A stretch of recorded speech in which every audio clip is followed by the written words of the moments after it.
Viet, you wrote in 2017, people might like to think the war is done when a ceasefire is signed.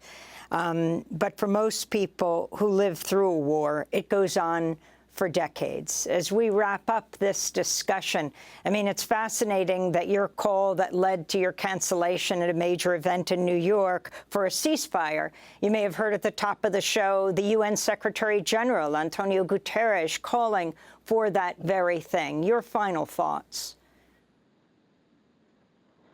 Well, of course, I absolutely agree. And what happens during times of war, we've seen it before, and we're seeing it very vividly right now, is that wars lead to an us versus them mentality. We are good, they are evil. And it's us or them, as George Bush said about in the aftermath of 9/11.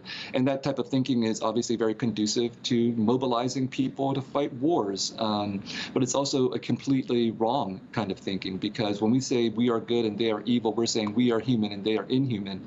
And I don't believe that to be true. I believe that we are all human and inhuman, each of us individually, and certainly our nations as well.